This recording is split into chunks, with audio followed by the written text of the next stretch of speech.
Saudara-saudara pendengar yang kami kasihi dimanapun Anda berada, Anda kembali bersama kami pada acara Telaga, Tegur Sapa Gembala Keluarga. Saya Gunawan Santoso dari Lembaga Bina Keluarga Kristen akan berbincang-bincang dengan Bapak Pendeta Dr. Paul Gunadi. Beliau adalah seorang pakar dalam bidang konseling serta dosen di Seminari Alkitab Asia Tenggara, Malang. Perbincangan kami kali ini tentang komitmen pernikahan.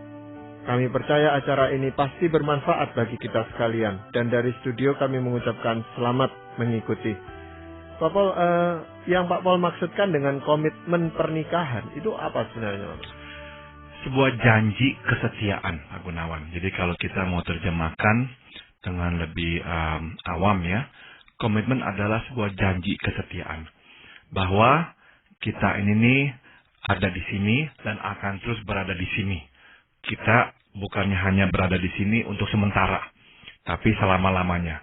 Ini sebuah janji kesetiaan. Ini adalah komitmen pernikahan. Ya, itu bedanya dengan janji-janji yang kita buat misalnya di dalam relasi hubungan dagang atau di dalam kita menjadi anggota suatu klub dan sebagainya, itu apa, Pak Paul? Sudah tentu yang paling membedakan adalah janji-janji itu diikat atas dasar kepentingan. Selama kepentingan masih terpenuhi, maka ikatan itu akan selalu ada. Begitu kepentingannya sudah tidak ada lagi, begitu kepentingan atau keuntungannya tidak ada lagi, maka janji itu pun atau ikatan itu pun akan luntur. Pernikahan tidak seperti itu. Di dalam pernikahan, waktu kita berjanji untuk setia, itu benar-benar kita akan berada di sini selamanya. Tidak peduli apakah kepentingannya masih ada atau tidak. Tidak peduli apakah keuntungannya masih ada atau tidak. Jadi memang sebuah janji untuk tetap berada di sini, apapun yang terjadi. Nah, itu biasanya komitmen pernikahan itu dilakukan kapan, Pak Paul? Sebetulnya komitmen pernikahan itu dimulai tak kala kita memulai pernikahan itu sendiri. Yakni di hari kita berkata, saya akan mengambilmu sebagai istri, saya akan mengambilmu sebagai suami.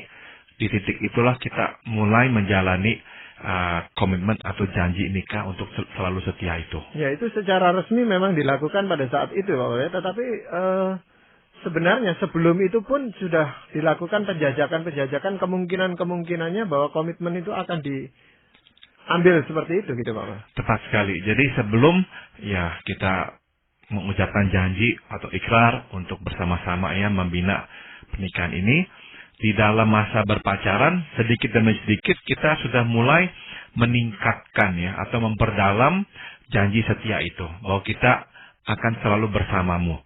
Tapi tetap saya akan katakan, kalau kita belum diikat oleh pernikahan, memang komitmen ini tidak sama.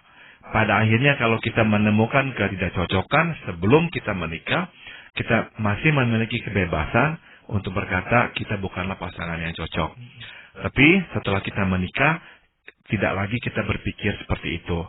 Kita sudah ada di sini dan kita akan selalu berada di sini. Inilah komitmen nikah. Ya, itu apa ada dasar Alkitabnya itu, Bapak? Begini, Tuhan berkata di Kejadian 2 ayat 24, sebab itu seorang laki-laki akan meninggalkan ayahnya dan ibunya dan bersatu dengan istrinya sehingga keduanya menjadi satu daging. Nah, semulia apapun tujuan pernikahan kita, misalnya ada orang, supaya kita lebih bisa berkiprah dalam usaha, supaya kita lebih bisa memaksimalkan kinerja kita atau apa, atau bisa membina keluarga, mempunyai anak-anak dan sebagainya. Semulia apapun tujuan pernikahan kita, tetaplah yang menjadi dasar haruslah komitmen untuk melebur menjadi satu. Nah, ini adalah salah satu lagi yang membedakan komitmen nikah dengan komitmen lainnya. Komitmen lainnya misalkan dalam hal bekerja, bermitra, dan sebagainya, kita tidak meleburkan diri kita menjadi sebuah kesatuan. Kita mungkin meleburkan usaha agar menjadi satu usaha yang sama. Betul. Tapi kita tidak meleburkan pribadi. Namun dalam nikah, waktu kita berkomitmen untuk bersamanya, kita berkomitmen untuk menjadi satu. Bahwa kita akan masuk ke dalam hidupnya, dia akan masuk ke dalam hidup kita, dan kita berdua akan membentuk sebuah pribadi yang baru, yang berbeda, Jadi seyogianya setelah orang menikah, setelah beberapa waktu, memang dia tidak lagi menjadi sama seperti dulu.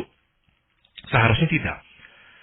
Kalau setelah menikah dia persis sama, berarti memang pernikahan itu tuh tidak berjalan dengan semestinya.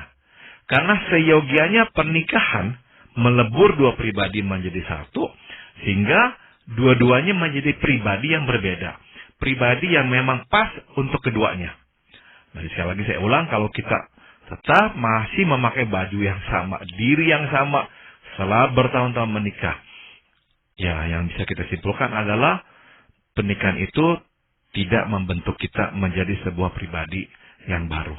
Iya, pengertian keduanya menjadi satu daging, Pak Paul ya. Kenapa satu daging, tidak satu jiwa atau satu roh gitu, Pak Paul? Oke, memang di dalam firman Tuhan yang tadi baru saja kita baca, konteksnya adalah sebuah persetubuhan jasmania. Bahwa keduanya akan menjadi satu daging dalam pengertian secara jasmania.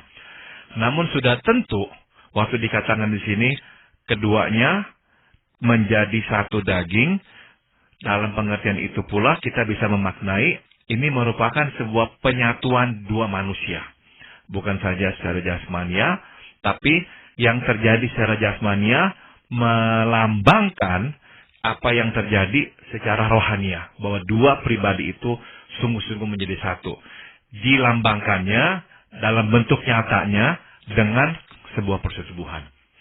Nah, makanya kalau kita kehilangan perspektif ini, kita memang akan kehilangan makna pernikahan. Ada orang yang belum menikah, sudah bersetubuh. Mereka tidak mengerti bahwa persetubuhan hanyalah lambang dari penyatuan dua pribadi itu. Ya, persetubuhan tidak menyatukan dua pribadi. Jadi seharusnya memang diawali dengan penyatuan dua pribadi. Dilambangkan dengan penyatuan dua tubuh. Ya, nah inilah yang Alkitab ajarkan kepada kita, bahwa kita mesti menjadi satu dengan pasangan kita, membentuk sebuah pribadi yang baru. Nah, wujud nyata dari penyatuan ini, Pak Gunawan ya, yang secara jasmania adalah kehadiran anak. Anak itu tuh menjadi wujud nyata peleburan dua manusia. Waktu kita melihat anak kita, bukankah kita sering berkata, seperti saya nih. Tapi kita lihat lagi, seperti pasangan kita, istri kita atau suami kita. Orang lain pun berkata yang sama. Aduh, mirip sama papanya. Terus pikir lagi, itu mirip sama mamanya. Kita tidak bisa lagi mengurai satu anak kecil, ya, menjadi dua. Bahwa ini adalah papanya, ini adalah mamanya. Tidak bisa. Anak merupakan wujud nyata peleburan itu. Dua pribadi menjadi satu. Kita tidak bisa ya menemukan partikel-partikel yang kita tandai dan kita katakan, oh ini dari papa, oh ini dari mama. Sangat-sangat mustahil. Sebab satu anak ini sudah menjadi satu pribadi. Tapi ternyata pribadi yang terdiri dari dua manusia. Nah, inilah komitmen pernikahan. Komitmen menjadi satu. Bukan saja menghasilkan seorang anak. Anak hanyalah sebuah, sekali lagi ya, bukti wujud nyata dari penyatuan itu. Tapi memang sebuah usaha yang terus-menerus untuk melebur diri menjadi satu. Nah, ini adalah dasar komitmen pernikahan Kristiani. Ya, nah dalam hasil dari peleburan itu, Pak Paul ya, suami dan istri itu, apakah sifat-sifat istri akan dimiliki suami dan sebaliknya, itu yang disebut peleburan atau bagaimana, Pak Paul? Pada akhirnya akan ada sifat pasangan yang kita serap. Itu betul. Misalnya, kita tadinya lebih impulsif, suka bertindak sama berpikir panjang. Pasangan kita sabar, mempertimbangkan segalanya dengan masak-masak sebelum melakukannya. Lama-lama setelah kita menikah dengannya, kita belajar lebih sabar. Tidak impulsif lagi. Nah inilah yang terjadi. Kita menyerap hal-hal yang dimiliki oleh pasangan kita. Atau yang lainnya lagi, waktu kita menyatu, kita ini memang nantinya akan membentuk sebuah sifat yang dua-duanya sebetulnya tidak ada. Tapi sesuatu yang baru. Contoh misalkan, kita dulunya tuh memang dua-dua kurang bisa berpikir positif. Misalkan, setelah kita menikah, kita melewati banyak ya tantangan dalam hidup ini, kita bertumbuh bersama, kita saling belajar dari satu sama lain, dan akhirnya dua-dua belajar mengembangkan sikap yang lebih positif. Karena kita tahu ini adalah sebuah sikap atau sebuah pandangan hidup yang baik. Nah, jadi bisa kita ini mendapatkan masukan dari pasangan atau kita membentuk sesuatu yang baru. Nah, seyogianya inilah yang terjadi di dalam pernikahan. Ya, jadi lewat pernikahan itu sebenarnya dua pribadi itu akan bertumbuh menjadi lebih dewasa daripada sebelum mereka menikah. Gitu. Betul sekali. Jadi seyogianya kita nggak sama ya seperti dulu waktu kita mengawali pernikahan ini. Kita harus bertumbuh. Nah, ada satu lagi yang ingin saya tambahkan Pak Gunawan, yaitu untuk kita ini mampu ya melakukan semua peleburan ini, tidak bisa tidak diperlukan kasih. Itu mutlak harus ada. Kenapa? Sebab peleburan ini cukup menyakitkan, nggak mudah ya.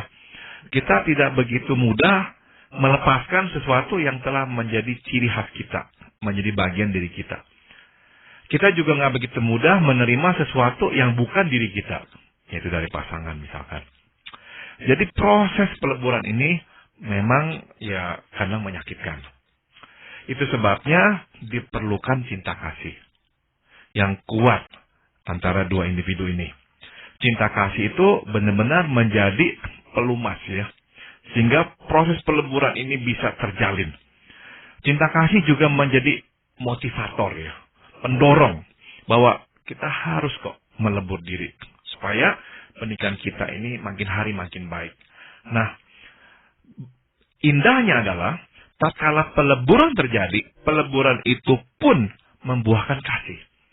Sebab waktu kita melihat pasangan kita, iya ya, kok makin cocok dengan kita, kok makin pas dengan kita.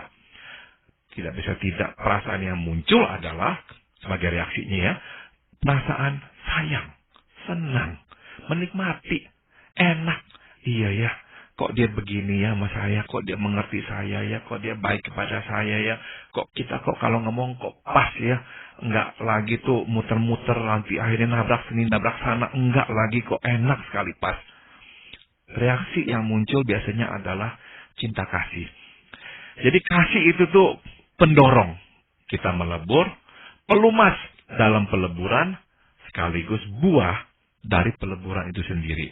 Buah yang akhirnya menjadi pendorong lagi, menjadi pelumas lagi, dan membuahkan lagi. Dan buah itu akan mendorong lagi. Nah, berputarlah proses itu. Maka itu kita lihat Pak Gunawan, kalau dari awal dua orang ini sudah berkomitmen meleburkan diri dan benar-benar berusaha keras meleburkan, sehingga mulai memetik buahnya, kita akan melihat pernikahan mereka makin hari bukan saja makin menyatu, makin harmonis, makin melebur, tapi makin penuh kasih, makin hangat ya, makin benar-benar bercahaya. Kebalikannya juga ya betul. Kalau dari awalnya tak bisa melebur, nggak cocok-cocok ya, masing-masing mempertahankan diri, akhirnya nggak terjadi peleburan. Lama-lama kasih yang tadinya ada nggak lagi kuat mendorong mereka melebur. Kasih udah mengecil, berarti pelumas dalam peleburan itu juga makin sedikit. Akhirnya bukannya terjadi peleburan, konflik ya, dalam proses peleburan tabrakan berkelahi, akhirnya tambah sedikit kasih. Apakah akan muncul buah kasih? Ya tidak ada. Buah kepahitan lah yang muncul. Makin pahit, makin gak termotivasi untuk melebur. Makin tidak ada pelumas dalam peleburan. Makin tidak membuahkan kasih, makin membuahkan kepahitan. Nah, makin hari, makin ditimbun oleh kepahitan. Ya, tapi dalam kenyataannya Pak Paul, anak sebagai buah kasih itu tidak otomatis menunjukkan bahwa proses peleburan itu berjalan dengan baik. Artinya sekalipun mereka punya anak, atau bahkan beberapa orang anak, masalah peleburan ini masih selalu menjadi problem bagi keluarga ini. Betul sekali Pak Gunawan. Seyogianya anak merupakan wujud telah terjadinya peleburan, atau sedang berlangsungnya peleburan dua pribadi dalam pernikahan. Tapi kita tahu, itu tidak selalu terjadi ya. Ada orang-orang yang memang mempunyai anak, tapi tetap saja dua pribadi itu terus terpisah, nggak pernah benar-benar melebur. Namun, ya kita tahu bahwa Tuhan waktu menyatukan kita dalam pernikahan, Tuhan meminta kita memang untuk bersatu, untuk melebur. Jadi komitmen pernikahan tidak saja berkata, aku ada di sini, maka aku akan selalu ada di sini. Komitmen pernikahan juga berkata, aku ada di sini dan akan menyatu denganmu. Itu jadi penting sekali ya kita pegang itu. Aku ada di sini dan akan menyatu denganmu. Bukan saja aku di sini dan aku akan selalu berada di sini. Ya, seringkali memang salah satu pihak itu menuntut supaya pasangannya melebur ke dirinya dia gitu Pak Pol. Artinya menjadi mirip seperti dia. Dia tidak mau kalau dia disuruh melebur ke pihak pasangannya gitu. Sebabnya tadi saya katakan kalau setelah ya beberapa waktu tetap saja orang ini kok sama, nggak pernah ada perubahan. Berarti memang dia menuntut pasangannya untuk melebur menjadi seperti dirinya, dia tidak usah melebur masuk ke dalam diri pasangannya. Nah, berarti apa yang terjadi? Peleburan ini gagal. Peleburan tidak membuahkan hasil. Nah, pernikahan seperti ini ya secara status masih bersatu, tapi sebetulnya secara rohania tidak ada penyatuan sama sekali. Iya. Dalam hal komitmen ini Pak Pol ya, itu kan memang tidak selamanya itu ada hal-hal yang baik yang kita terima. Kadang-kadang juga ada hal-hal yang kurang baik yang bisa kita terima. Nah ini bagaimana Pak Pol? Komitmen pernikahan adalah juga sebuah komitmen untuk mengharapkan diri yang terbaik sekaligus menerima diri yang terburuk. Maksud saya begini, waktu kita menikah, kita itu tuh seharusnya menuntut diri yang terbaik dari pasangan kita. Sudah tentu. Kita ingin kasih, ya. Kita ingin kesabaran. Kita ingin keinginan untuk bisa menyenangkan hati kita pula, ya. Kita menginginkan pengendalian diri, tidak mudah untuk impulsif, tidak berpikir panjang, melakukan sesuatu. Itu semua yang kita inginkan. Berarti kita memang menginginkan diri yang terbaik. Jadi, kita pun mesti menjadi atau berusaha menjadi diri yang terbaik itu di dalam pernikahan. Itu komitmen pernikahan. Tapi ada sisi satunya. Kita pun mesti berkomitmen menyiapkan hati menerima diri yang terburuk. Ini yang saya kira kita tidak pikirkan sebelum kita menikah. Kita berkomitmen menerima yang terbaik. Mengharapkan yang terbaik. Tidak salah, seharusnya. Kita pun berkomitmen menjadi diri yang terbaik. Bagus, seharusnya begitu. Tapi, komitmen pernikahan juga adalah komitmen menerima diri yang terburuk dari pasangan kita. Ini berat sekali ya. Firman Tuhan berkata di Kejadian pasal 2 ayat 25. Mereka keduanya telanjang, manusia dan istrinya itu, tetapi mereka tidak merasa malu. Nah, dua-dua telanjang tidak merasa malu. Berarti dua-dua menerima. Menerima yang terbaik, ya, menerima yang terburuk. Sekali lagi, komitmen pernikahan adalah komitmen mengharapkan yang terbaik. Tapi juga siap menerima yang terburuk. Ini mesti kita pikirkan, ada sisi yang satunya ini. Ya memang yang sulit itu kadang-kadang yang buruk-buruk itu disembunyikan sebelum pernikahan gitu loh Pak Paul. Jadi kita itu ya komitmennya kita ya sebatas yang kita tahu gitu. Ternyata muncul hal-hal yang buruk yang di luar perkiraan kita gitu. Betul. Saya membicarakan ini, saya tahu bukannya dengan tidak ini ya. Saya menyadari bahwa banyak orang yang menderita ya karena pasangan melakukan hal-hal yang tidak baik dan sebagainya. Namun tetap komitmen pernikahan adalah komitmen untuk menerima diri yang terburuk dari pasangan. Kadang-kadang kita tidak tahu, kita tidak menyadari kok ada ini sifat, tapi ya itulah sifatnya dan kita harus siap menerimanya. Tapi kalau dua-dua mengerjakan bagiannya Pak Gunawan, akan terjadi perubahan, transformasi.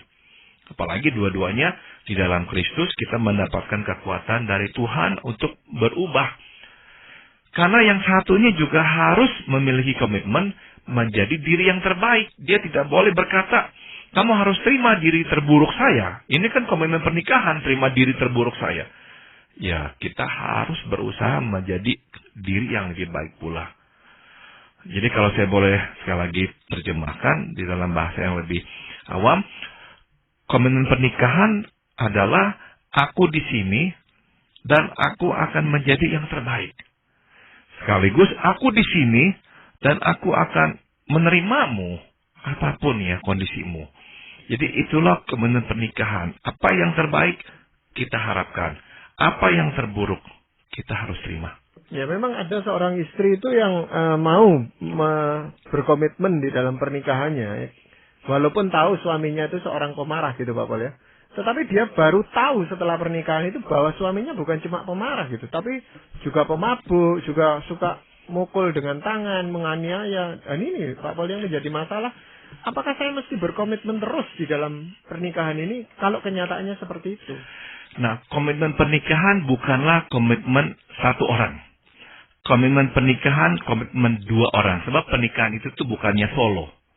Tapi sebuah kesatuan dari dua. Berarti dua-dua mesti mempunyai komitmen yang sama. Kalau satu orang tidak memiliki komitmen seperti ini. Dan berkata, ya pokoknya saya seperti ini. Saya mau mabuk, saya mau berjudi, saya mau habiskan uang saya. Ya kamu harus terima saya. Berarti orang ini tidak memiliki komitmen pernikahan. Dia tidak mengerti apa itu pernikahan.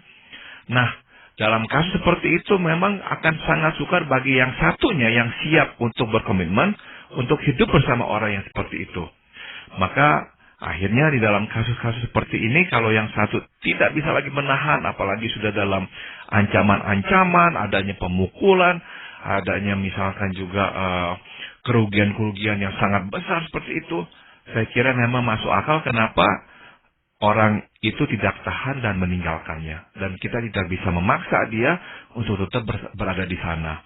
Kita pun kalau berada di sana, mungkin akan sangat-sangat kesulitan. Jadi, kondisi untuk menerima, kita memang juga harus berhati-hati. Lain misalkan nih ya, kalau memang ada orang setelah menikah, kemudian menderita penyakit, dan harus dirawat dan sebagainya, kita benar-benar harus berada di sana. Diri yang terburuk dari pasangan kita dalam kondisi sakit, kita harus menerimanya. Ya. Tapi sekali lagi, komitmen pernikahan, komitmen dua orang. Jadi dua-dua mesti memberikan komitmen yang sama ini. Ya, selain peran dari pasangan ini, suami istri ini, peran Allah di sana seperti apa Pak? Nah, menariknya adalah komitmen pernikahan merupakan komitmen yang melibatkan Allah. Ingatlah bahwa mempelai wanita pertama diserahkan kepada Adam oleh Allah sendiri, Pak Gunawan. Firman Tuhan di Kejadian pasal 2 ayat 22 berkata, dan dari rusuk yang diambil Tuhan Allah dari manusia itu, dibangunnyalah seorang perempuan, lalu dibawanya kepada manusia itu. Tuhan mengambil rusuk Adam, menciptakan Hawa, dan Alkitab berkata, dibawanyalah perempuan itu kepada Adam, kepada manusia itu. Nah, jadi pernikahan bukanlah perbuatan yang melibatkan manusia dengan sesamanya saja. Sebagai pihak yang menyerahkan istri kepada suaminya, Tuhan menempatkan diri sebagai pemersatu suami dan istri. Jadi seolah-olah tuh, kalau kita boleh gunakan ilustrasi ini, Tuhan membawa tuh mempelai wanita. Dan menyerahkan tangan si mempelai wanita ke pria. Benar-benar kita melihat peranan Allah di sini. Pernikahan pertama, Adam dan Hawa, Allah lah yang membawa Hawa kepada Adam. Allah lah yang menyerahkan Hawa kepada Adam. Ini merupakan sebuah simbol Allah terlibat dalam pernikahan. Allah ingin tetap menyatukan kedua orang ini. Maka firman Tuhan yang dikatakan oleh Tuhan Yesus di sini berkata, karena itu apa yang telah dipersatukan tidak boleh diceraikan manusia. Matius 19 ayat 6. Kenapa? Allah terlibat. Allah terlibat. Jadi kita benar-benar harus memperlakukan pernikahan sebagai sesuatu yang sangat serius. Ya, jadi keterlibatan Allah itu bukan setelah pernikahan, tetapi sebelum pernikahan pun Allah sudah terlibat dalam pasangan ini, Pak Boleh? Betul, betul. Jadi selalu kita tidak bisa memisahkan unsur Tuhan di dalam pernikahan. Tidak bisa. Tuhan terlibat. Dan karena Tuhan terlibat, kita harus melibatkan Tuhan. Kalau ada masalah, datang kepada Tuhan. Ingat apa yang Tuhan pesan. Lakukan yang Tuhan perintahkan. Kalau saja dua orang melakukan dan menaati yang Tuhan perintahkan, dua orang ini bisa hidup bersama-sama dalam pernikahan. Tapi kalau yang satu tidak lagi menaati yang Tuhan perintahkan, ya sebaik apapun relasi mereka dulu, nantinya pasti akan bermasalah. Ya, mungkin ini memang menjadi masalah besar bagi mereka yang berpasangan dengan orang yang tidak seiman, Pak Boleh? Betul, karena yang satunya belum tentu akan setuju ya untuk tunduk pada apa yang Tuhan perintahkan itu. Iya, tapi komitmen itu masih, kalau memang sudah mau berkomitmen ya harus tetap dipertahankan gitu, Pak Boleh. Itu sudah menjadi pilihan kita gitu. Betul, kalau kita sudah memilih, nah kita harus tetap setia pada komitmen atau pilihan itu. Iya. Terima kasih Pak Pol untuk perbincangan ini, dan saya percaya sekali perbincangan ini akan menolong banyak dari para pendengar kita. Para pendengar sekalian, kami mengucapkan banyak terima kasih. Anda telah mengikuti perbincangan kami dengan Bapak Pendeta Dr. Paul Gunadi dalam acara Telaga, Tegur Sapa Gembala Keluarga. Kami baru saja berbincang-bincang tentang komitmen pernikahan. Bagi Anda yang berminat untuk mengetahui lebih lanjut mengenai acara ini, silakan menghubungi kami lewat surat. Alamatkan surat Anda ke Lembaga Bina Keluarga Kristen atau LBKK, Jalan Cimanuk 58, Malang.